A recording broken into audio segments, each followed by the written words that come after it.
Tes. Assalamualaikum warahmatullahi wabarakatuh. Selamat datang teman-teman mahasiswa mata kuliah perkembangan teknologi komunikasi. Sengaja memang perkuliahan hari ini saya sampaikan dalam bentuk recording, gitu, karena memang ada beberapa kesibukan yang harus saya kerjakan. Kemudian memang ini mungkin bisa dikatakan sebuah contoh ya, sebuah contoh bagaimana dampak perkembangan teknologi komunikasi ini mempengaruhi cara kita belajar, kemudian cara kita berinteraksi, kan seperti itu. Ini contoh langsung.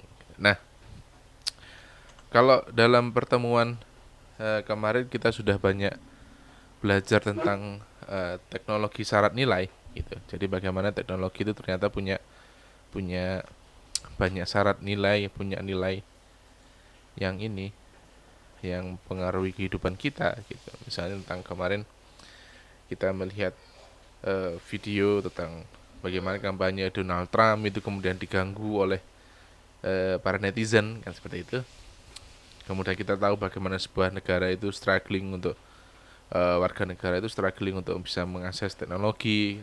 Nah, kita hari ini kita akan belajar bagaimana teknologi itu mempunyai dampak, gitu. Mempunyai dampak kepada kehidupan manusia, gitu.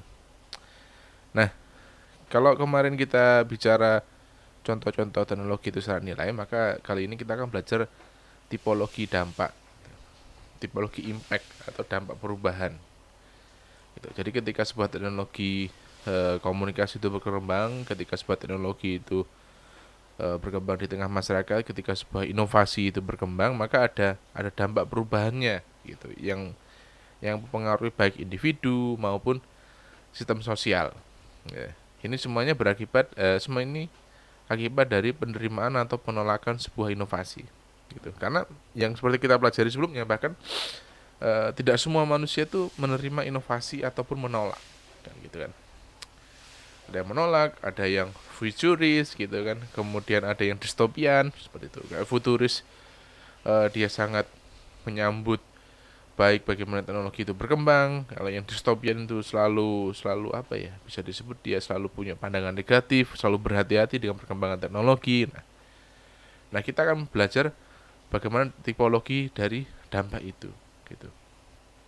Nah, ini adalah contoh tipologi dampak sebagaimana dikatakan oleh Everett M. Rogers. Jadi ada dua sisi di sini, yaitu yang pertama desirable impact, gitu. Dampak ini lebih mengarahkan pada berfungsinya sebuah inovasi oleh individu atau sistem sosial. Jadi ketika sebuah inovasi itu berfungsi, gitu. Ketika sebuah inovasi itu berjalan, gitu. Misalnya 4G, 5G, kecepatan internet, speed itu, ketika dia punya dampak pada kehidupan manusia, ya, kemudian positif, itu disebut dengan desirable impact, yaitu dampak yang memang diinginkan, gitu. Karena contoh kecepatan internet ternyata kita inginkan bagaimana kecepatan internet itu membantu kehidupan manusia, memudahkan kehidupan manusia, ternyata membantu. Itu desirable impact. Nah, ada juga undesirable impact, yaitu dampak ini mengarahkan pada ketidakberfungsinya sebuah inovasi oleh masyarakat atau sistem sosial. Inovasinya ada, tapi ingat bahwa seluruh inovasi kemudian kemajuan teknologi tidak serta-merta semuanya punya manfaat bagi umat manusia, kan, gitu. Kalau teman-teman cari di YouTube ya, itu ada sebuah channel YouTube yang dia menggambarkan useless machine, gitu. Jadi perumahan teknologi yang tidak ada fungsinya. Sama dengan inovasi juga. Inovasi di kehidupan nyata ada inovasi yang ternyata tidak berfungsi, gitu, bagi masyarakat. Contoh misalnya kendaraan berbahan bakar gas, gitu ya, berbahan bakar hidrolik, hidrogen. Itu sebuah inovasi. Goalnya adalah menggantikan penggunaan bahan bakar fosil, gitu, yaitu bensin atau solar. Tapi ternyata tidak bisa diadopsi oleh masyarakat. Itu yang disebut dengan undesirable impact. Dampaknya ternyata tidak diinginkan, gitu. Karena dia nggak berfungsi. Yang sebelumnya diharapkan dia sebagai sebuah inovasi yang bisa mempengaruhi kehidupan manusia, yang bisa menggantikan bahan bakar fosil ternyata tidak berpengaruh dan desirable impact. Sama juga dengan kendaraan-kendaraan yang menggunakan minyak nabati dari kedelai, ternyata juga nggak punya dampak yang bagus, gitu. Bahkan tidak diinginkan dampaknya karena ternyata dia penggunaan minyak nabati untuk menggantikan bahan bakar fosil ini ternyata mengganggu stok makanan bagi manusia. Jadi nggak mesti sebuah teknologi atau inovasi baru itu dampaknya positif, dampaknya diinginkan atau tidak diinginkan. Gitu. Ada kalanya inovasi tidak diinginkan dampaknya. Ada juga inovasi yang diinginkan dampaknya. Nah kalau teman-teman cari eh, ada sebuah video dokumenternya, ada sebuah video dokumenter atau beritanya. Dulu kantong kresek itu diciptakan untuk menyelamatkan bumi. Gitu. Jadi kantong kresek dulu diciptakan untuk menggantikan kantong kertas. Goalnya adalah mengurangi penggunaan kayu sebagai bahan bakar, sebagai bahan kantong kertas. Itu. Kantong kresek dulu diciptakan untuk go green. Tapi apa yang terjadi sekarang? Penggunaannya sudah sangat masif, malah dia mengganggu alam. Itu desirable impact. Dampak inovasi teknologi yang tidak diinginkan. Padahal desirable impact-nya waktu itu kantong plastik diciptakan ya tujuannya untuk dipakai berulang-ulang sehingga orang tidak perlu pakai kantong kertas. Ya, kalau kita lihat di tahun 70-an 80-an kan orang-orang di daratan Eropa kan belanja menggunakan kantong kertas. Kan seperti itu. Diciptakanlah kantong plastik agar kantong kertasnya tidak masif digunakan sehingga impactnya tidak banyak pohon yang ditebang untuk bikin kantong kertas. Gitu. Kantong plastik dulu diciptakan untuk dipakai berulang-ulang. Tapi yang terjadi sekarang adalah karena saking murahnya bahannya, akhirnya kantong plastik yang seharusnya diciptakan untuk berulang lagi jadi sekali pakai. Dan itu ternyata mengotori alam kita. Itu undesirable impact. Dampak yang tidak diinginkan sebenarnya. Nah, kemudian ada juga direct impact. Ya, yaitu dampak yang langsung ketika individu atau sistem sosial merespon dengan segera atau cepat terhadap sebuah inovasi. Jadi ketika inovasi itu secara langsung mempengaruhi kehidupan manusia, itu disebut dengan direct impact. Gitu. Ada juga indirect impact. Ya. Terjadi perubahan pada individu dan sistem sosial setelah terjadi dampak langsung.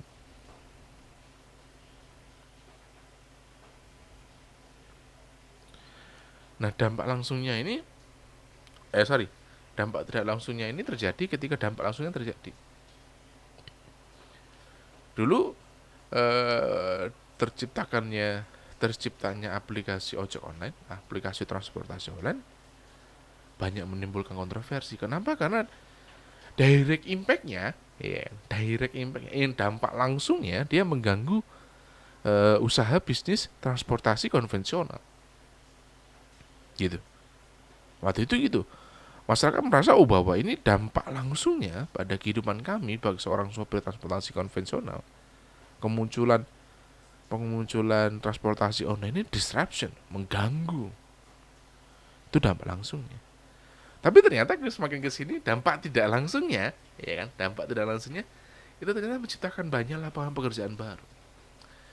Ternyata membantu banyak sekali UMKM untuk memasarkan produknya. Gitu. Jadi pembeli tidak usah jauh-jauh datang ke lokasi. Dan impact ini bisa switching ya, artinya kadang mungkin impact yang diinginkan, kadang tidak diinginkan, kadang langsung, kadang tidak langsung, sesuai dengan perkembangan zaman. Gitu. Nah kemudian ada dampak perubahan teknologi komunikasi ke dampak inovasi itu berkembang. Ada juga yang sudah diantisipasi. Anticipate impact. Perubahan yang terjadi dapat diantisipasi karena inovasi telah diketahui atau dikenal sebelumnya oleh anggota sistem sosial. Kita sebagai manusia sudah tahu. Gitu. Dampak yang timbul dari teknologi ini apa? Kita sudah mengantisipasinya. Contoh mobil listrik, ya kan? Oh, ini mobil listrik sudah mulai rame nih. Maka apa dampaknya? Yang kita harus mengantisipasi. Oh, berarti harus ada regulasi baru, gitu kan? Harus ada plat nomor baru, gitu. Harus ada stasiun-stasiun pengisian bahan bakar listrik, gitu. karena itu impact yang diantisipasi. Undang-undangnya harus berubah. Undang-undang transportasi dulu melihat sebuah kendaraan bermotor itu dari CC, ya kan? Dari CC mesinnya. Tapi ketika mobil listrik muncul, nggak bisa dilihat CC mesinnya, gitu. Nah, akhirnya diciptakan undang-undang baru kalau mobil listrik dilihatnya dari power baterai yang digendong oleh mobil listrik itu.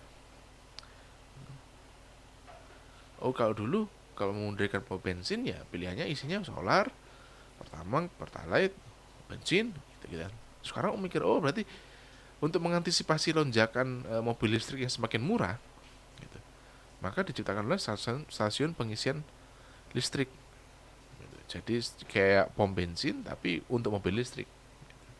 Dan itu sudah diantisipasi oleh PLN yang punya kemampuan di situ. Dia mendirikan banyak stasiun pengisian listrik di tempat-tempat strategis. Gitu. Itu anticipate impact. Memang dampak yang diantisipasi, baik oleh individu, baik oleh sistem sosial, entah itu pemerintah, entah regulator, ya. Tapi juga ada dampak yang tidak diantisipasi. Ya. Perubahan yang terjadi tidak dapat diantisipasi karena inovasi belum diketahui atau dikenal sebelumnya oleh anggota sistem sosial. Gitu. Ini terjadi ketika inovasinya muncul, ya. Ketika inovasinya muncul mendahului perundang-undangannya, pasti seperti itu sih ya.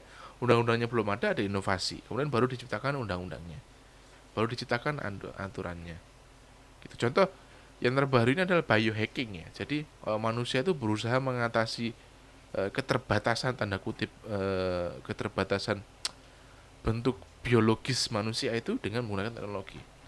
Dia tanamkan chip implan, NFC, RFID di dalam tubuhnya. Dia tanamkan apa? Dia pakai skeleton gitu kan, skeleton untuk memperkuat bagaimana kalau kita angkat-angkat barang kita nggak capek. Oh, diciptakan sebuah alat. Tapi impactnya ini belum dipikirkan. Kita nggak mengantisipasi bagaimana biohacking itu nanti dampaknya bagaimana, kita belum sampai ke sana karena dampaknya nggak bisa diantisipasi. mungkin mungkin 30 atau 40 tahun lagi baru menjadi lumrah ketika orang kalau ingin pinter dia harus nambah RAM di kepalanya, mungkin jadi lumrah kan. Kita nggak pernah tahu bagaimana inovasi teknologi itu berkembang kan gitu. Nah, ada dampak yang tidak bisa kita antisipasi dari perkembangan teknologi. Ada juga yang bisa diantisipasi, ada yang tidak bisa diantisipasi. Gitu. Nah tapi juga ada dampak negatif dari teknologi. Ya, selain dampak positifnya banyak ya, ada juga dampak negatif. Bagaimana teknologi itu ternyata juga membawa pengaruh negatif, pengaruh negatif bagi kehidupan manusia, gitu kan. Yang pertama, terjadinya monopoli dalam pengelolaan, penyediaan dan pemanfaatan informasi. Ketika teknologi itu semakin berkembang, ketika media informasi itu semakin berkembang, ya kan, inovasi teknologi itu semakin berkembang, memang akan ada usaha untuk memonopoli. Gitu. Akan ada usaha untuk selalu memonopoli bahwa pengelolaan, penyediaan, dan pemanfaatan informasi itu dimonopoli oleh pemerintah, oleh sistem sosial, ya, oleh lembaga-lembaga yang terkait. Ada usahanya memang terjadi monopoli dalam pengelolaan, penyediaan dan pemanfaatan informasi. Ada usahanya. Ketika sekarang kita berbicara jaringan internet, oh maka jaringan internet ini yang berkembang ini dikuasai oleh ISP ini loh, Internet Service Provider ini loh. Ketika kita bicara, oh saya mau nyambung wifi nih di kontrakan, mana yang bisa nyambungkan internet? Oh ternyata cuma ISP internet plat merah itu gitu kan, dia monopoli. Memang ada usaha-usaha itu. Manusia memang desire-nya, keinginannya adalah memonopoli gitu. Tapi juga ada perlawanan, ya kan? Ada perlawanan bagaimana menangkal dampak negatif dari perkembangan teknologi ini, menangkal monopoli itu. Makanya teman-teman tahu dark web, kemudian tahu website underground, karena dia berusaha bagaimana tidak terjadinya monopoli dalam pengelolaan. Nah, dampak yang negatif kedua yaitu tidak meratanya distribusi informasi. Karena teknologi ini kan sangat cepat ya, sangat luar biasa berkembang. Kita kayaknya kita tidur semalam aja besok pagi udah ada teknologi baru.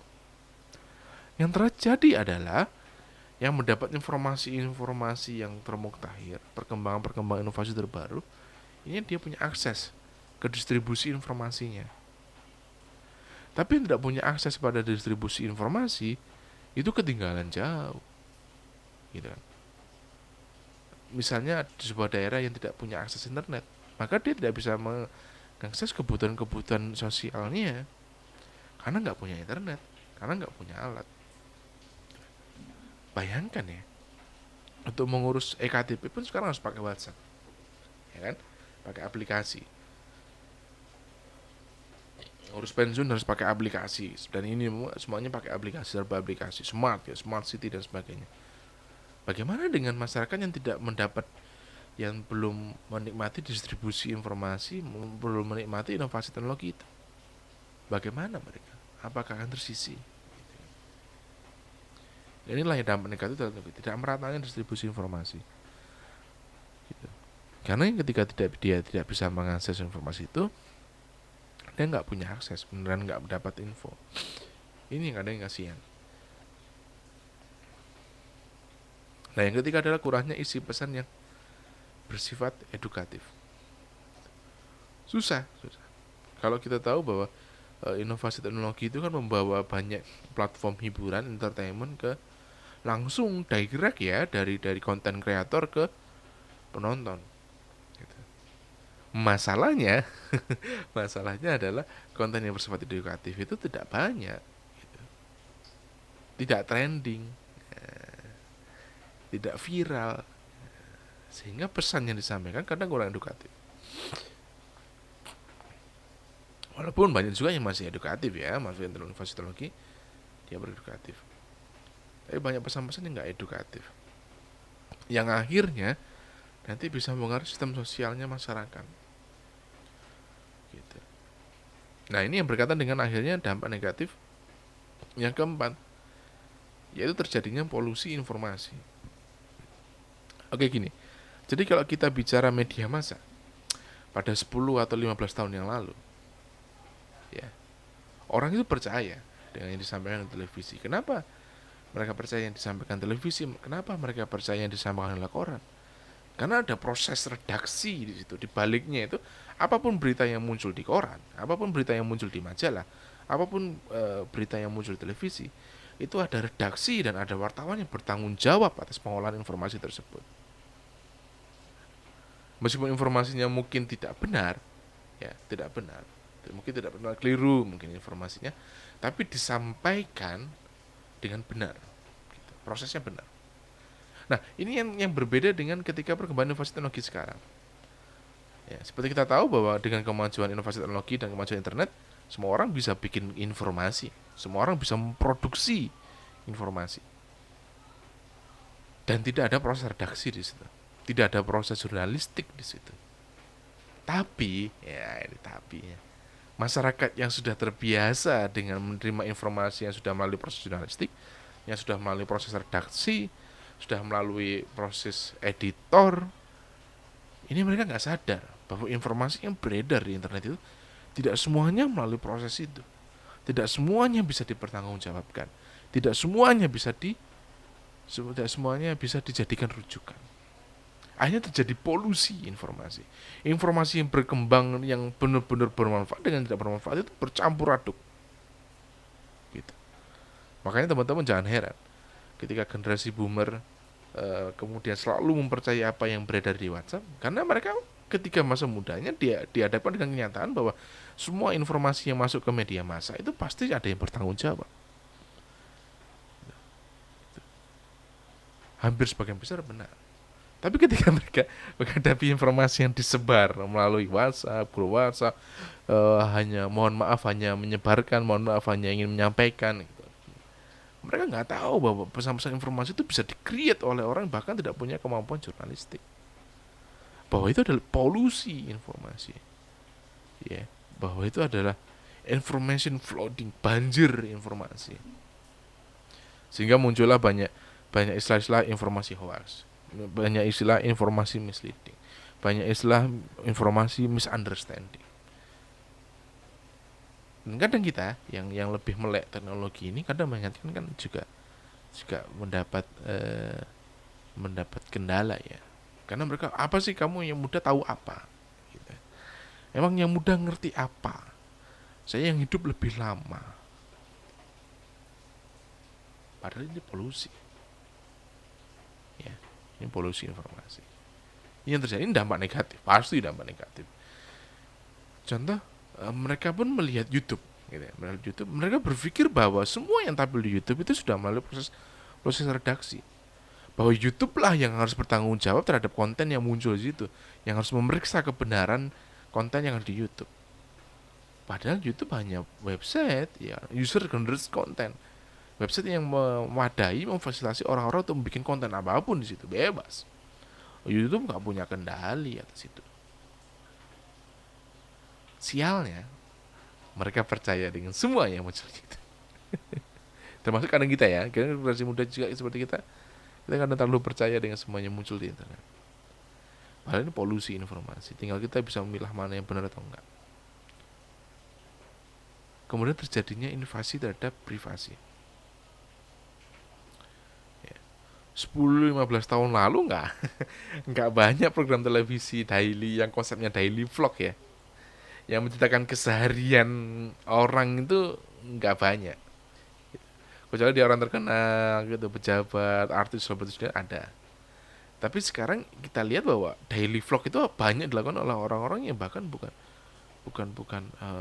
orang figur publik gitu. Dia mengumbar privasinya, kehidupan keluarganya, kehidupan asmaranya, kehidupan diri sendirinya untuk menjadi sebuah konten. Ini invasi terhadap privasi. Bagaimana akhirnya semua orang bisa tahu ketika seorang artis lagi bercerai, lagi berantem dengan suaminya, ini invasi terhadap privasi. Karena semua mudah didapatkan. Gitu. Melakukan teknologi. Ini dampak negatif. Kita pun tanpa sadar membagikan privasi kita kepada orang lain. Bahkan ada anggapan kalau kamu ingin tahu secara mendalam kehidupan seorang bukan dengan ngobrol langsung dengan dia, enggak. Amati aja sosial medianya. Dia dengan sukarela mengumbar privasinya ke situ. Gitu kan.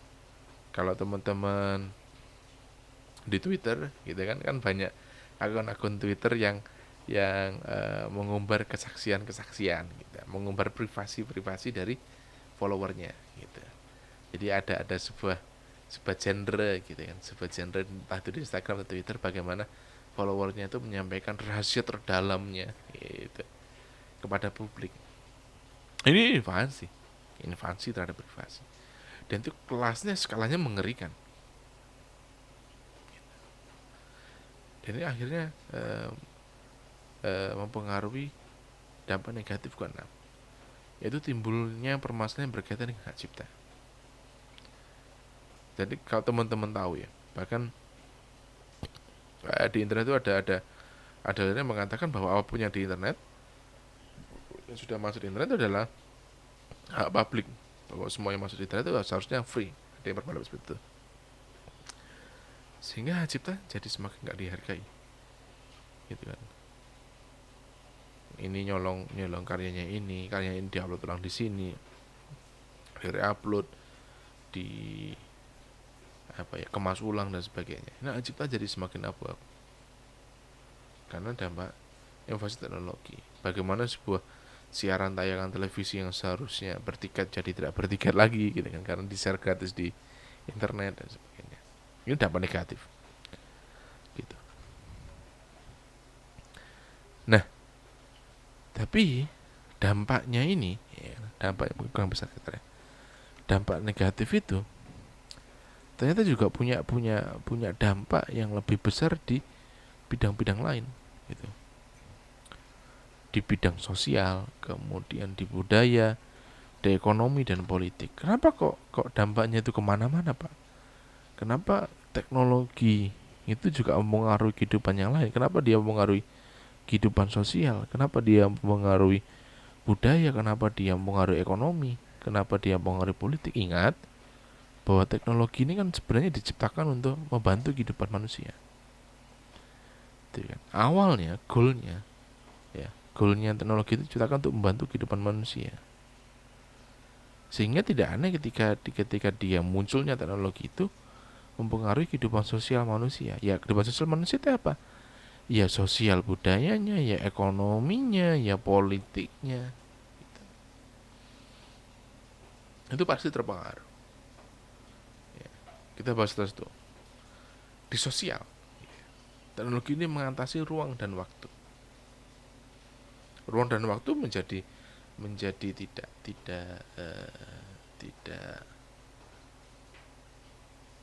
bukan jadi sebuah halangan gitu. Bahwa dunia ini menjadi global village gitu, kampung global.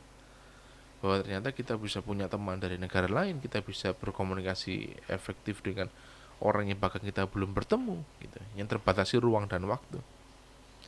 Bahwa informasi yang muncul di negara yang jaraknya ribuan kilometer dari kita itu bisa diakses saat itu juga kan gitu. Kalau dulu ya, kalau 10 tahun 15 tahun lalu mungkin ketika mau pergi haji, itu saat telepon dari yang pergi haji ke orang rumah itu menjadi saat yang sangat spesial, sangat sakral. Karena mahal. Untuk telepon saluran SLCI, saluran jarak jauh internasional itu ya, menggunakan Telkomsel itu mahal sekali. Makanya hanya bisa ngobrol sekian menit gitu ya. Tapi sekarang orang umroh, orang haji setiap saat bisa video call, pakai internet, pakai WhatsApp, murah, tidak semahal dulu. Gitu. Ini teknologi mengatasi ruang dan waktu. Kita bisa menyelenggarakan seminar yang orang yang mengisinya si seminar dari orang Jakarta, kita hadirkan saat itu juga di sini bisa. Itu dampak sosialnya besar sekali. Kalau dulu kita mengenal opinion leader itu adalah kiai, kemudian sesepuh, orang pintar dari sekitar itu, sekarang enggak gitu. Opinion leader yang mengaruhi kehidupan sosial kita sudah influencer. Influencer yang tinggalnya bukan satu daerah dengan kita, mungkin di Jakarta, mungkin di Surabaya, yang kita bahkan aja nggak pernah ketemu, tapi mampu menginfluence kehidupan sosial kita. Gitu. Ini karena teknologi mengatasi ruang dan waktu. Gitu. Nah, ini dampak sosial ini akhirnya membawa ke kedua, yaitu manusia mulai akrab dengan benda. Ini manusia dulu, ketika manusia itu kan sejatinya adalah makhluk sosial. Dia berinteraksi sosial dengan antar manusia lainnya. Tapi karena teknologinya kita ini ada dan mengatasi ruang dan waktu dan berupa bentuk benda semacam ini, maka manusia jadi akrab dengan benda. Manusia jadi akrab dengan teknologi. Gitu. Jadi manusia nggak hanya akrab dengan makhluk sosial lainnya, tapi juga akrab dengan benda-benda teknologi, benda-benda inovasi teknologi. Dan yang akhirnya kita ketergantungan tinggi pada teknologi. Akan jadi bencana besar ketika misalnya internet tidak connect 5 hari kan gitu. Akan jadi bencana besar ketika listrik mati 3 hari kan gitu. Karena kita sangat ketergantungan tinggi pada teknologi sekarang. Nggak bisa disangkal sebenarnya. Kita mau menuju ke suatu tempat, kita sekarang sudah sangat mengandalkan GPS gitu. Global Positioning System yang dulu diciptakan itu untuk kebutuhan militer, untuk kebutuhan perang. Sekarang menjadi teknologi itu kita karena saking ketergantungannya, teknologi itu kita pakai hanya untuk sekedar untuk mencari mie ayam terdekat dari rumah kita yang mana kan gitu. Akhirnya dampak sosial yang muncul seperti ini itu juga mempengaruhi budayanya kita. Karena tadi negara ini menjadi sebuah global village gitu kan, menjadi sebuah kampung global tanpa lagi ada borderless ya, tanpa lagi batasan-batasan negara, batasan etika budaya, sehingga seolah-olah budaya kita menjadi seragam gitu. Etika dan norma dari negara lain bisa kita adopsi gitu. Ketika dulu mungkin masyarakat Indonesia tidak biasa ya minum minuman keras, tapi ketika Inovasi teknologi yang menjadi kita, membuat kita menjadi borderless, mengatasi ruang dan waktu. Kita akhirnya berpikir, oh ini kan budaya kayak gini nggak apa-apa di luar negeri, kenapa saya tidak? Gitu. Akhirnya yang terjadi adalah norma dan etika itu saling diimpor ya, saling diimpor, saling diekspor ke banyak tempat. Yang nantinya akhirnya ada nilai-nilai universal gitu, universal value yang akhirnya disepakati. Yang sialnya nanti akan membuat budaya kita jadi seragam. Makanya kalau teman-teman lihat ya, lihat banyak film-film yang temanya distopian, film-film yang temanya futuris gitu. Itu kan teman-teman menemukan bahwa akan ada konsep bahwa nanti manusia akan memakai seragam yang sama untuk kehidupannya. Kenapa seperti itu? Ya, karena seperti itu karena memang ada penyeragaman budaya di situ. Ada usaha untuk menjadikan norma itu menjadi satu norma, satu nilai. Gitu. Ini akhirnya bisa menjadi dampak negatif dan dampak positif. Positifnya kita menjadi menghargai international value, gitu, nilai-nilai internasional. Negatifnya mungkin budaya lokal menjadi tidak punya tempat, sehingga muncullah imperialisme budaya. Kalau dulu kita ingin menguasai sebuah negara harus dengan perang, gitu kan, harus dengan penjajahan, gitu, harus dengan invasi dengan kekuatan militer. Sekarang tiap negara ingin saling berpengaruh. Tiap negara punya cita-cita bagaimana budayanya itu diadopsi oleh warga negara yang lain. K-pop dan J-pop itu menjadi besar dan menginfluence warga internasional, menginfluence global village itu karena negaranya punya ambisi. Bagaimana budayanya bisa diterima seluas-luasnya oleh warga negara yang lain, itu masyarakat sosial yang lain. Sehingga ini kadang ada juga menyebutnya sebagai imperialisme budaya, penjajahan budaya. Bagaimana produk-produk budaya negara lain kemudian diimplementasikan di tempat yang punya norma dan etika yang berbeda, yang budaya lokalnya berbeda. Jadi penjajahan bukan lagi menjadi alat perang ya, tapi melalui budaya pop, dan terus juga terjadi itu imperialisme budaya. Apakah itu dampak teknologi komunikasi? Iya, iya. Ingat bahwa tadi inovasi teknologi itu kan membuat batasan ruang dan waktu nggak ada. Akhirnya kita bisa belajar banyak tentang budaya lain, mengadopsi budaya lain dengan begitu mudah. Namun efeknya adalah bagi negara yang akhirnya kehilangan jati diri, kehilangan budaya lokalnya, itu terasa seperti sebuah imperialisme, terasa seperti sebuah penjajahan budaya, gitu. Yang akhirnya mengakibatkan lunturnya cinta terhadap budaya sendiri. Kenapa kok menjadi luntur? Karena nggak keren, dianggap nggak keren. Karena kita belajar budaya lain dengan menggunakan teknologi komunikasi terbaru. Oh, kita belajar budaya ini, budaya Korea, budaya Jepang, oh dari internet loh, oh ini keren sekali karena kekinian sekali. Sedangkan budaya sendiri yang tidak diproduksi dan ditransmisikan menggunakan teknologi yang sama, dianggap tidak menarik. Hanya luntur cinta pada budaya sendiri. Apakah itu menjadi tanggung jawab kita sebagai masyarakat atau menjadi tanggung jawab seorang pemerintahan gitu? Menjadi tanggung jawab pemerintah. Ya jawabannya kembali kita masing-masing.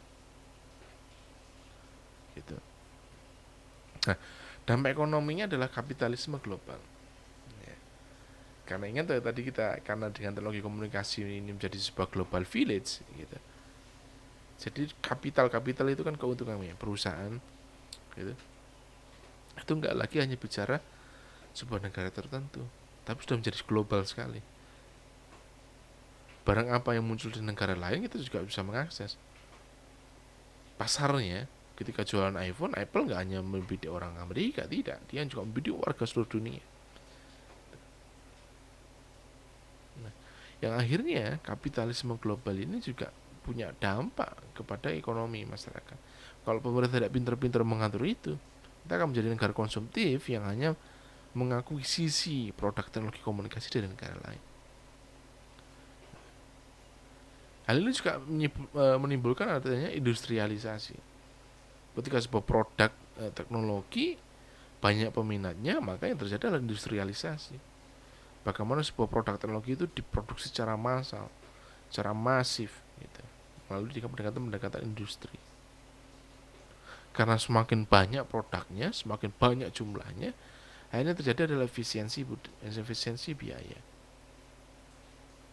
Barang-barang teknologi makin lama makin murah dengan spek yang sama kan. Dulu handphone yang RAM-nya 3 GB, 4 GB mungkin hampir puluhan juta, tapi sekarang sudah menjadi harga sekitar 2 jutaan.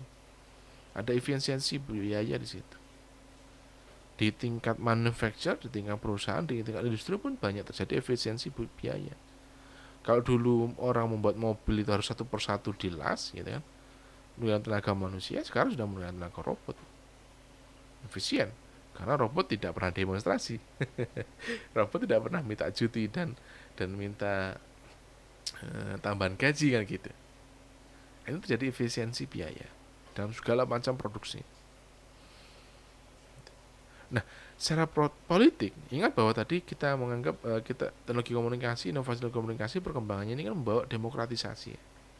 Kenapa demokratis itu menjadi sangat berdampak pada negara lain? Karena demokrasi ini akhirnya menjadi global value gitu kan, menjadi nilai-nilai global yang disebarkan kemana-mana. Yang akhirnya warga negara, warga sosial itu menyepakati bahwa demokrasi ini yang paling benar. Ini akibatnya adalah bahwa negara-negara yang tidak menganut norma global value demokrasi ini dianggap sebagai negara tertinggal. Padahal belum tentu juga. Padahal belum tentu juga demokrasi itu merupakan nilai yang paling tepat untuk kehidupan manusia. Dan muncullah penjajahan politik. Bagaimana sebuah negara karena tidak setuju dengan model pemerintahan negara lain, akhirnya negara itu dijajah secara politis, diembargo bisnisnya, diembargo barang-barangnya, ya, diberi sanksi secara dunia. Ini penjajahan politik. Karena menganggap bahwa negara itu belum maju, bahwa negara itu belum berkembang karena tidak mengadopsi global value yang sama dengan negara-negara lainnya. Ini yang terjadi pada Kuba, ini yang terjadi pada negara-negara di Timur Tengah, Irak dan sebagainya. Di Korea Utara juga. Ketika negara adikuasa, adidaya menganggap bahwa negara ini masih negara yang tertinggal dan perlu dientaskan dari pemahaman politisnya karena belum demokrasi. Karena belum menganut global value. Ini aneh sekali. Sebenarnya kalau teman-teman berpikir, bukankah seharusnya nilai-nilai politik itu harus ditentukan oleh negaranya sendiri, oleh rakyatnya sendiri. Tidak bisa seharusnya masyarakat negara lain yang tidak ada hubungannya dengan kita memaksa untuk kita memakai global value yang disebut dengan demokrasi. Nggak bisa seharusnya. Tapi inilah yang terjadi. Kemudian terakhir adalah transparansi politik. Ya, sekarang nggak bisa partai politik itu melakukan tindakan-tindakan yang tidak transparan. Teknologinya sudah sangat luar biasa. Gitu. Anda mau mengikuti pemilihan suara kemudian langsung difoto hasilnya kemudian langsung dikirim ke tim sukses, saat itu juga sampai. Nggak seperti dulu. Hanya politik menjadi sangat transparan. Gitu. Karena banyak kamera di sekitar Anda kan gitu. Nah, antisipasinya bagaimana? Dampak itu bagaimana diantisipasi? Karena kan tidak semua dampak yang muncul ini, entah mulai dari dampak negatif, kemudian dampak sosial budaya, ekonomi dan politik ini kan cocok bagi kita. Bagaimana mengantisipasinya? Ya. Bagaimana bukan berarti antisipasinya kita harus menolak, nggak mungkin, nggak bisa. Ingat bahwa teknologi itu diciptakan untuk membantu manusia. Maka langkah pertama harus ada literasi teknologi. Masyarakat global ini, ya, masyarakat Indonesia ini, saya dan Anda ini harus punya literasi teknologi yang tinggi. Harus mau membaca, melihat perkembangan teknologi, mana yang bagus, mana yang enggak, mana yang sesuai norma, mana yang tidak, mana yang sesuai etika, mana yang tidak. Literasi harus terbuka. Karena kenapa seperti itu? Karena dengan literasi teknologi yang tinggi kita bisa membaca, kita bisa melihat mana teknologi yang pas, mana teknologi yang tidak pas bagi kita, mana inovasi yang sesuai, mana inovasi yang tidak sesuai. Dan akhirnya pemerintah tetap punya peran. Ya, pemerintah tetap punya peran karena sebuah negara itu kan dijalankan, dirunningkan oleh pemerintah. Pemerintah tetap punya peran untuk membatasi, mengatur, menolak, menerima inovasi teknologi. Dan kita harus percaya, kita harus yakin pada peran pemerintah. Karena mereka didirikan, kita percaya kekuasaan untuk mengatur kehidupan kita, memfasilitasi kehidupan kita. Perannya harus kita percayai, walaupun kadang agak konyol gitu, agak kolot. Iya, nggak apa-apa, itu peran pemerintah di situ untuk mengantisipasi dampak. Karena pemerintah yang tahu bagaimana sih eh, wataknya manusia di sebuah negara, itu yang ngerti pemerintah. Makanya kita secara individu kita literasinya harus bagus. Yang kedua, peran pemerintahnya juga harus bagus. Dan pemerintah tidak bisa seharusnya serta-merta hanya sekedar menolak, memblokir, nggak bisa. Seharusnya bukan begitu caranya. Tapi ada kalanya langkah-langkah itu memang harus ditempuh kan saat itu. Oke, saya pikir itu untuk materi tipologi dampak ini. Nah, sekarang teman-teman bertugas coba cari per kelompok gitu kan. Cari per kelompok sebuah dokumenter, sebuah reportase, ya sebuah reportase atau sebuah dokumenter, artinya dia bukan fiksi kan gitu kan, sebuah liputan gitu, di internet, entah sumbernya dari mana saja, di YouTube boleh, dari ini boleh, yang menceritakan bagaimana dampak teknologi gitu, bagi kehidupan manusia. Entah itu teman-teman mau nyari dampak sosialnya, dampak budayanya, dampak ekonominya, dampak politiknya, silahkan dicari. Nah, nanti linknya itu ya, saya harapkan bahwa tersedia secara ini ya, secara online ya.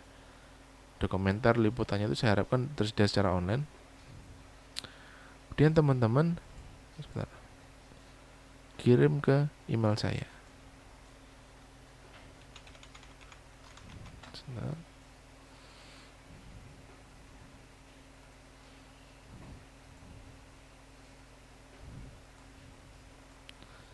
Teman-teman kirim email saya, kolektif aja, atas nama kelompok, tapi dikasih ini ya, dikasih nama, NIM gitu, dan kelasnya kelas A atau kelas B, dan kirim ke email saya. Ingat, cara mengirim emailnya harus sesuai dengan aturan yang kita sepakati di kontrak kuliah. Seperti itu. Saya tunggu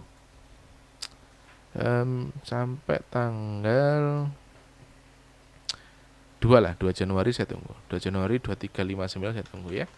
Cari contoh sebuah liputan gitu. Sebuah liputan atau sebuah dokumenter, sebuah dokumentasi, sebuah